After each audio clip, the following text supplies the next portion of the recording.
One of the biggest issues that I see in our industry is our lack of planning. When we fail to organize, we're left without a strategy. Then we're always forced to just scramble at the last minute to make something happen. But with just a little bit of planning, I believe we can set ourselves up for success. So on this week's episode, I want to talk about how to plan out your year and then how to set goals both for you and for your business. I'm going to show you how to make 2023 your best year yet. Don't go anywhere. There's an old saying that goes something like this. You'll only find three kinds of people in the world. Those who see, those who will never see, and those who can see when shown. This is Restaurant Strategy, a podcast with answers for anyone who's looking.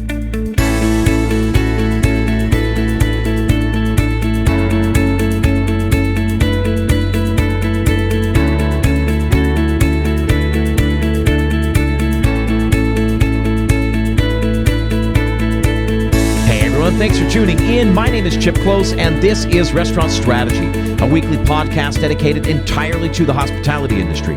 We cover marketing, operations, and just about everything in between. Each week, I leverage my 20-plus years in the industry to help you build a more profitable and a more sustainable business. I also work directly with operators all over the world through my group coaching programs to address and overcome the specific challenges we face in our industry. Curious to learn more?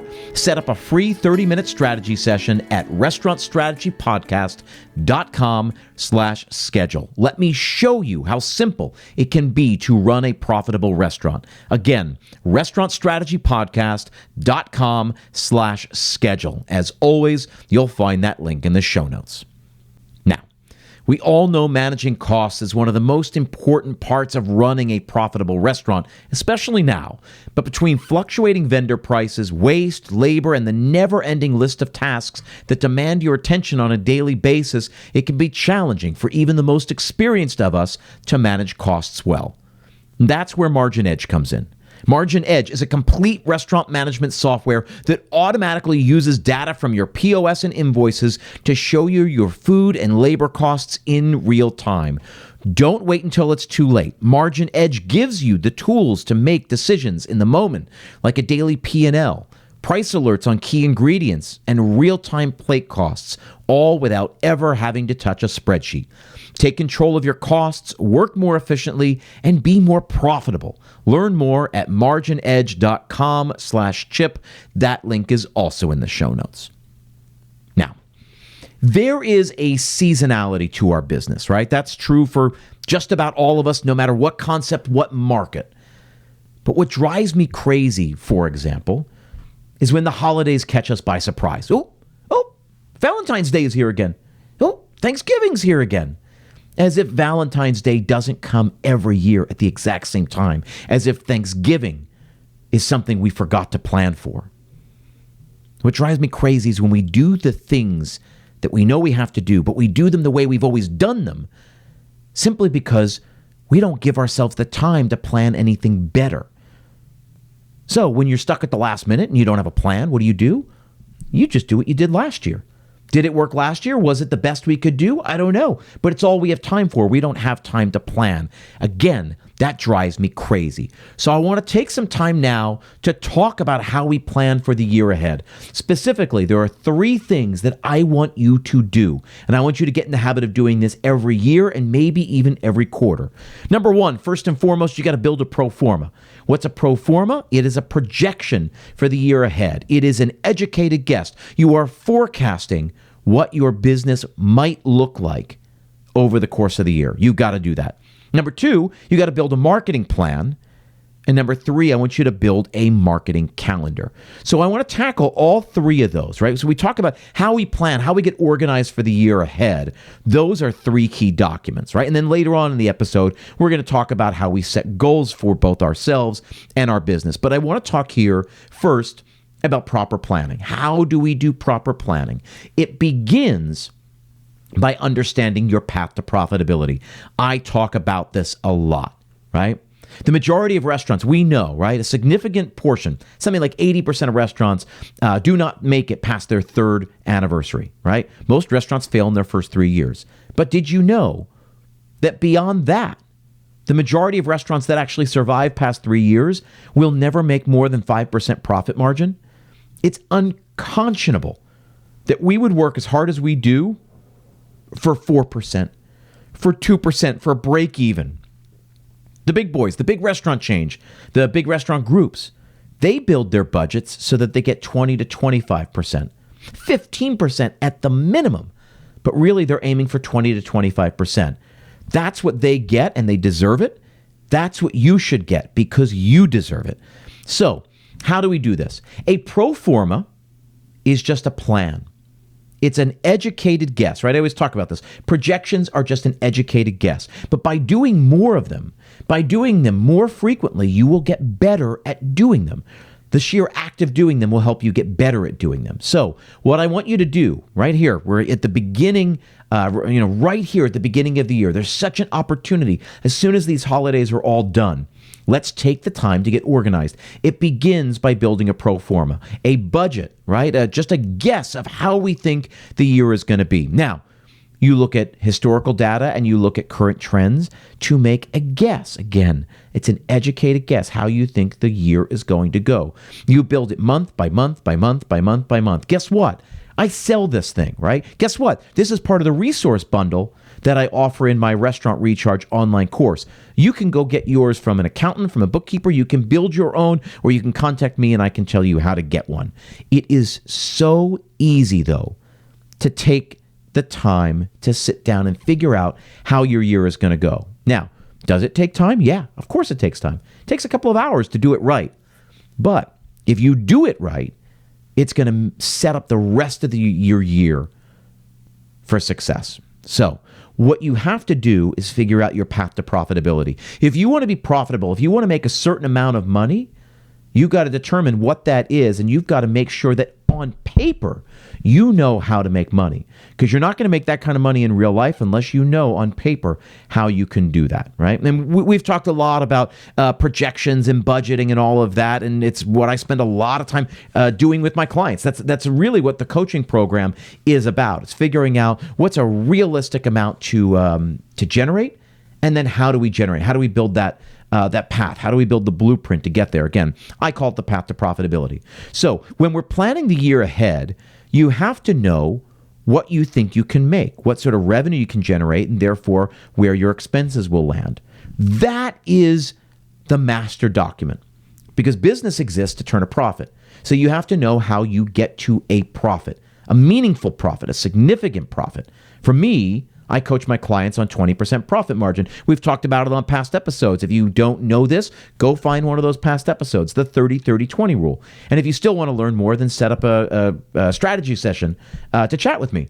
And we'll talk all about that 30-30-20 plan, right? 30 plus 30 plus 20 equals 80. If you keep all your expenses at 80% of revenue, that leaves 20% for you. But you start by planning on paper. You write it down on paper and say, this is what it'll take to get me there. So your financial document, right? Hey, guess what? Business, we live and die by the numbers. And I'm not good at math. I work really hard for any of the work that I do, for any sort of confidence that I've gleaned in this world, in the business world. It's hard fought. It does not come naturally to me. So I hear you. If you're allergic to numbers, that's fine. So am I. You can get over this. You can hold your breath and pinch your nose, and you'll be just fine. This is the way you set your business up for success. Because once you know on paper how you make a certain profit, then you can educate and empower all of your managers, right? Your chef, your GM, your service director, your AGM, the sous chefs. Everybody can work in concert to get you where you know you need to be. So the 3 documents that you need to build to plan properly for the year ahead. Number 1 is a pro forma. I want you to take the time to build a pro forma. You can go build your own. You can go find one. You can have your accountant build one for you. Or if you need one, reach out to me. Chip@chipclose.com. That's CHIPKLOSE.com. And I will show you, I'll share with you the link how to get my document. All right. The next thing I want you to do is to build a marketing plan. And again, this is also in the resource bundle for the Restaurant Recharge course, because it's so easy to do it right, and too many people think it's more complicated than it is, so they don't bother doing it. Again, you can go through old episodes. You will find me talking about this quite a bit. Your pro forma, your budget is the beginning of this conversation. Then your marketing plan is your document that shows you how you get there. What do you need to do to get where you need to be? The pro forma shows you where you need to be, and on paper, what that looks like. Your marketing plan then is the action plan for the how you're actually going to make that happen. What are you going to do to achieve these goals, right? Now we're getting ahead of ourselves. Now we're talking about proper goal setting, which we're going to spend some time talking about later on in the episode. But right now, you got to figure out where you want to go before you figure out how to get there. When we talk about planning, I always like to share this little cliche, right? This little saying. So people always talk about, how do we get from here to there? I always talk about when I go to visit my brother. So my brother lives in Los Angeles, and in order for me to get from New York to Los Angeles, there's a path to get me there, right? That we know this. I figure out when I'm going to go. I buy a ticket during that time, and I show up at the proper airport, at the proper terminal, at the proper gate. How am I going to get to Los Angeles? There's a path that will get me there to get me from New York to Los Angeles. So how do I get there? There is a path to get me there. The same thing is true with a profit. How do you get to the profit that you need to make? There is a path. There is a blueprint. That's what we're in the process of building. So number one, you build a pro forma, right? That is a series of numbers that show you what you need to do revenue-wise, where you need to keep your expenses in order to hit the profit you need to make. And then your marketing plan helps you think more specifically about the how you're going to accomplish it. Specifically, when I build my marketing plan, I build it with the triangle principle in mind. So I talk a lot about the triangle principle. 3 sides to a triangle. I think there are 3 sides to marketing a restaurant: attraction, retention, and evangelism. You need a reliable way to bring new people into the restaurant. You need a reliable way to bring those people back, or to bring them back with greater frequency, right? To turn them into regulars. And then you need a specific set of things you do to get them to go spread the word about your business, about your restaurant. You need them to go evangelize for you. So attraction, retention, and evangelism. There are 3 sides to the coin, 3 sides of the triangle, 3 sides to marketing a business. The marketing plan that I build keeps that in mind, right? So what are the series of actions we're going to take to try to raise awareness and drive first-time diners into the restaurant? There are a whole series of things we do and can do and should do to accomplish that goal. Number 2, retention. What do we do to get those people to come back with greater frequency? There's a whole set of actions that we do there. And then finally, when it comes to evangelism, what are the specific things we do to help spark word of mouth, to get people to go rave about us, to take pictures and post about us, to go leave rave reviews on sites like Yelp and Google? There's specific things we do. The marketing plan that you build should talk about what you're trying to accomplish. All right, what are the goals that you're setting for yourself? And then what are we going to do to accomplish those goals? Finally, then, you need to build a marketing calendar. And this I give away for free all the time. Email me, chip@chipclose.com. I will give you this one for free. The others are part of my resource bundle, which you can buy. This one I'll give away for free. It's in the resource bundle as well, but I will give you the marketing calendar for free. Just email me, chip@chipclose.com. I answer each and every email that I get. I promise. You can ask anyone out there. They have never not heard back from me. A marketing calendar is a template. It's a document. For me, it's a spreadsheet. It's built in Excel, has every day of the year, and it maps out how we're using all of our channels. So email is a channel, Facebook is a channel, TikTok is a channel, our SMS text messaging is a channel, our website, everything, our paid social, our paid search efforts are all a channel. They're all tools available to us to accomplish our goals. So if we know where we want to get to, the pro forma shows that. The marketing plan shows how we're going to get there. Well, then the marketing calendar just helps you plan, helps you get organized. And this is what I recommend to all of my clients. The first week of January, so again, January 2nd through the 7th, 2nd through the 8th, right? I'm going to assume everybody takes the 1st off and relaxes.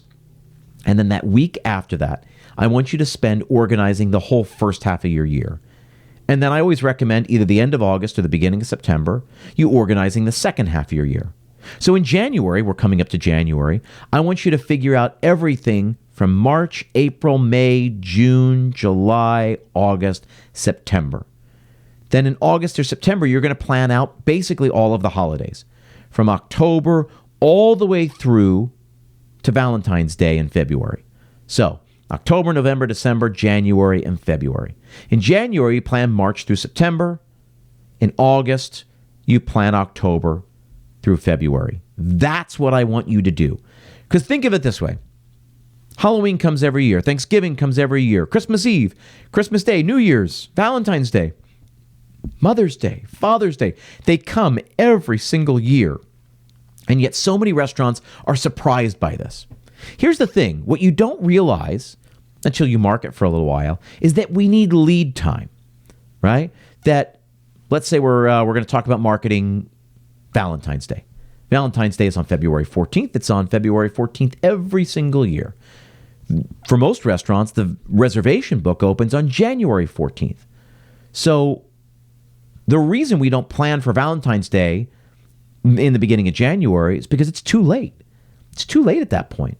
If you are going to work with a PR company, if you're going to work with journalists, any press, they need a longer lead time than just January 5th.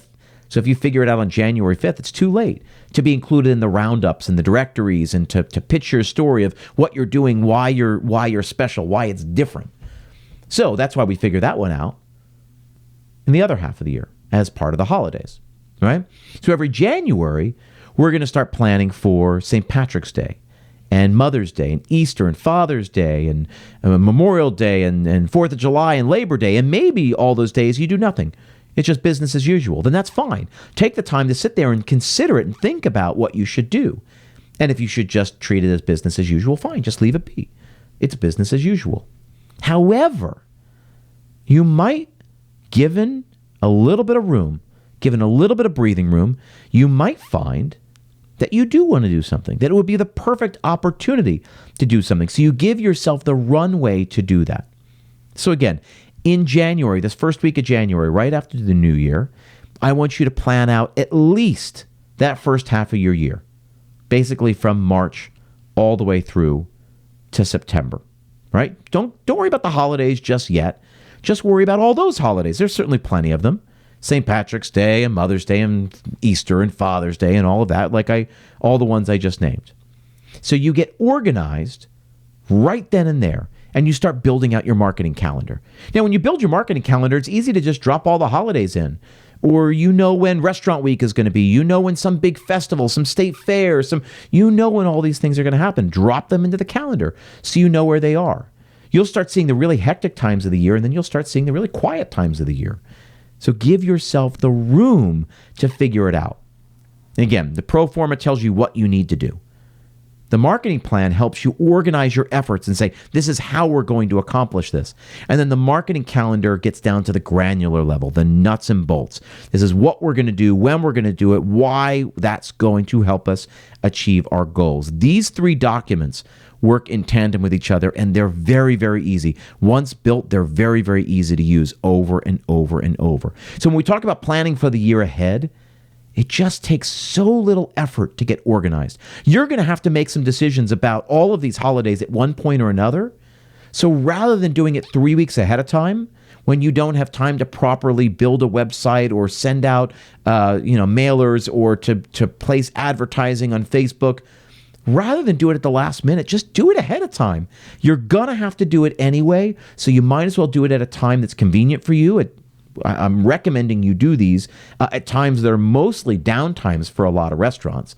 The beginning of the year and then right at the end of the summer, most places get quiet. And if you say, hey, no, we're really busy in the summer, I said, do it at the end of August or the beginning of September. Plenty of places slow down at September as everybody leaves to go back to school and the vacations are done and all of that. So there are times throughout the year that make more sense to take the time to do this, to get together, to brainstorm and say, hey, here are all the days coming up. Or what you might find is that you look through and you say, hey, there's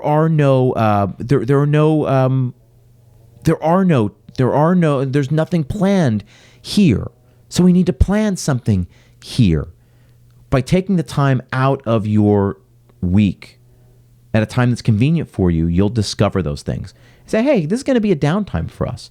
What can we do? Could we think outside the box? Should we be doing a special dinner? Should we organize wine dinners? Whatever it is. Take the time to do it, right? So in this effort to get organized, I want you to do those 3 documents. Pro forma, right? Financially, what does your year look like in order for you to be successful? Your marketing plan, what do you need to do? When do you need to do it? And then the marketing calendar is how you get granular. This is how we execute the plans in the marketing plan. And now, of course, I want to talk about proper goal setting, and not just for your business, but for you as well. All of that in just a minute after another word from one of our sponsors. Now, today's episode of Restaurant Strategy is also brought to you by 7 Shifts. 7 Shifts is a team management platform built specifically for restaurants. Great restaurants are built by great teams, and 7 Shifts is your secret weapon to better understand your restaurant, hit labor targets, and keep your entire team connected. With drag and drop scheduling, in-app communication, task management, tip management, and more, it makes restaurant work a whole lot easier. From back of house to front of house, managers, franchise owners, and even larger corporate teams, 7 Shifts has benefits at every single level. Plus, it integrates with the other systems your restaurant already uses, like your POS and payroll system. Turn your team into your competitive advantage.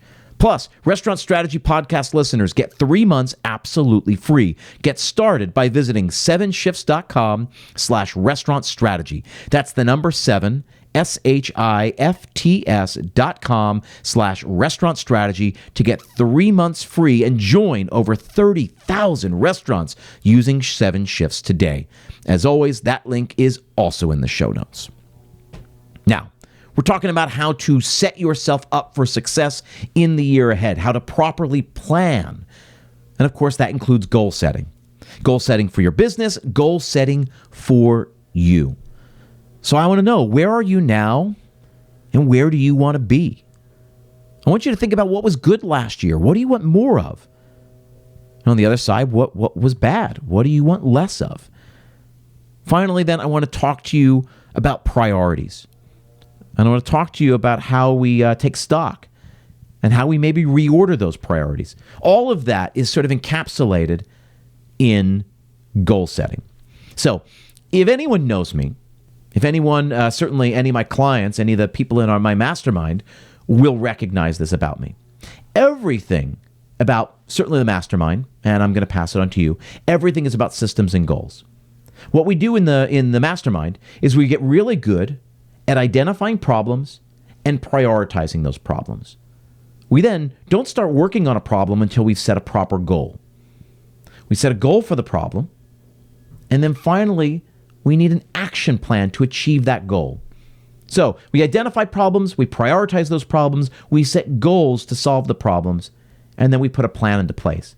A plan is a system. A system is a repeatable set of actions. If it's repeatable, it becomes scalable, and that's how businesses grow, meaning that's how we do more revenue. That's how we can pull ourselves out of the business. That's how we can open a 2nd, 3rd, 5th, 10th, 100th location. That's how we open different concepts and we make more and more money, employ more people, feed more people. Again, if it's repeatable, it becomes scalable. So when we talk about proper goal setting, we have to talk about identifying problems, prioritizing those problems, setting a goal for the problem, and then putting a system into place to help us achieve that goal. Now, also, anybody who's been listening for a while, anybody who knows me, anybody who's been part of my programs knows I'm a big fan of the SMART goal framework, right? SMART is an acronym, SMART, specific, measurable, attainable, or assignable. We'll talk about that in a second. Relevant and time-bound. Every goal you set needs to have all of those in line. When we set a goal, we make it specific. If it's specific, it becomes measurable.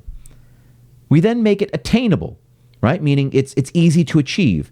The other one that I've heard is we make it assignable.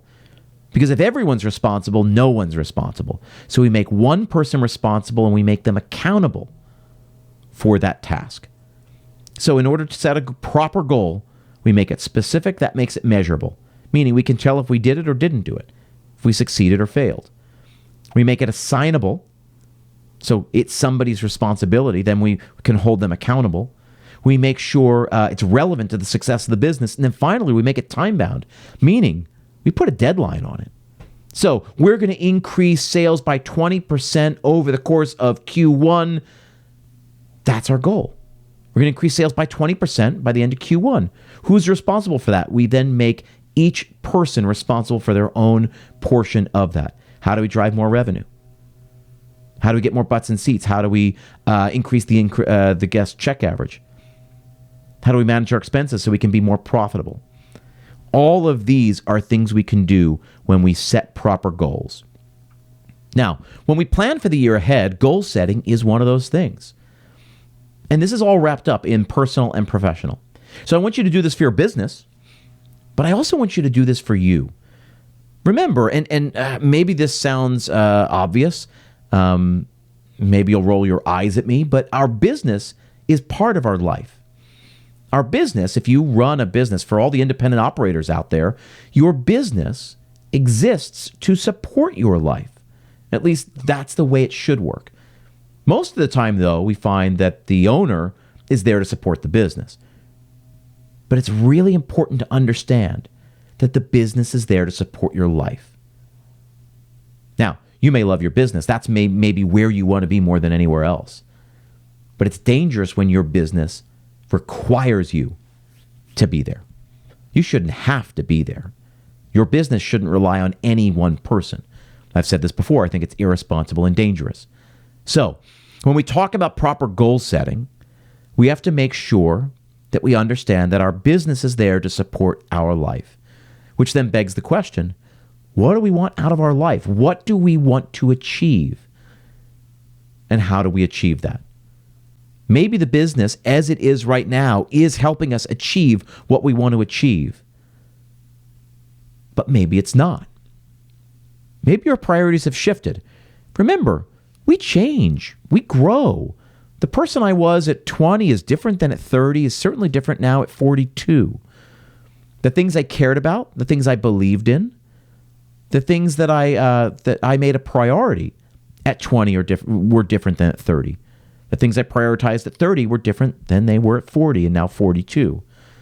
And that's okay. That's the best part about being a human, is that we live, we grow, we learn better, we do better, right? I'm sure we've all done things in our past that we're not proud of, and that's fine, because we grow and we do better. We become better versions of ourselves, we become better people for the people around us. So if we have changed, it stands to reason that our priorities must have changed. Again, the things we wanted back then are different than the things we probably want now. And I think we don't do this enough. We don't take the time to step back and say, where am I? Am I where I want to be? Am I on a path that I want to be on? Am I going towards something that I still want? There's plenty of us, and I've been guilty of this in my own life. We go towards something that we wanted at one point, but no longer want. And it's hard, and I get it. Now, a lot of times it's painful to change courses or to admit to ourselves that we no longer want that, whatever that is. I think part of goal setting, part of planning requires that we take a step back, take a deep breath, close our eyes, and make sure that we're really clear on who we are, where we are, what we want, where we're going. What are your priorities? What do you want out of life? Life is painfully short. We know that. I don't have to tell you that. Life is short. So what do you want out of life? And how can your business help you get what you want? I share my favorite quote all the time. I'm not afraid to share it again. It's great this time of year. But the great Zig Ziglar once said, you can get anything in life you want as long as you help enough other people get everything they want. That begins by figuring out what you want. Figure out what you want and then build a life that helps you achieve that. Figure out what you want and then build a life that helps you achieve that. And if your business can help you achieve that, then great. If your business used to do that and no longer does that, it's important to know. Or if your business has never done it, then you need to figure out a way to get it so it does. And maybe this business in this incarnation isn't the way to do it. That becomes really important to know too. Because otherwise you're working for some other business. You're working for the business rather than the business working for you. Like we say, restaurant owners deserve a business that works as hard as they do. They do. But that requires you to train your business to do what you need it to do. Just like raising a dog, man. We take the dog to get training, obedience training.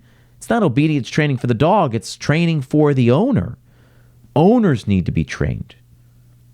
So I'm talking to you, the owner, the business owner, about training yourself. It begins by figuring out your priorities. What do you want in life? Think smaller. What do you want this year? What do you want to accomplish? It can be financial, personal, travel related. Whatever it is, what do you want? I do this every year. I've done episodes on this in the past. You can certainly go back and check those out. It's right around the year, right around the end of the year I do this. But I set goals for myself. I take a couple of hours, out of my week, the week between Christmas and New Year's, and I think about it. What do I want to accomplish this year?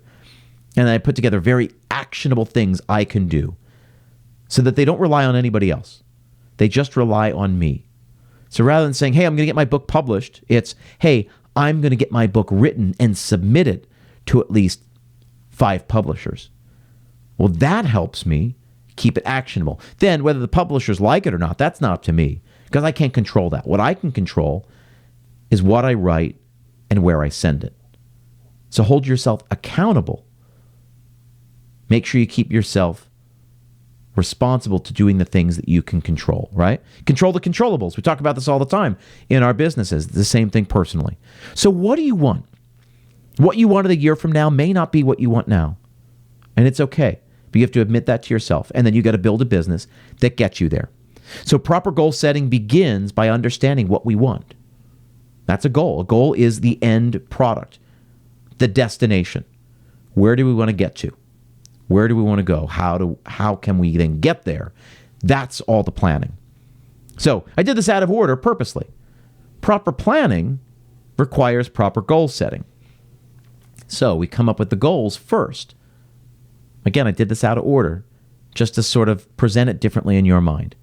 In order to do anything, we have to figure out where we're going to go. Like I said, if I'm going to go visit my brother in California, there's a path for me to get there. Can't just show up to any airport and, hope I get there. There might not be planes going at a convenient time. They might be full. They might be too expensive. So I figure out when I want to go, where I want to go. I buy tickets, and then I go to the right airport, the right terminal, the right gate.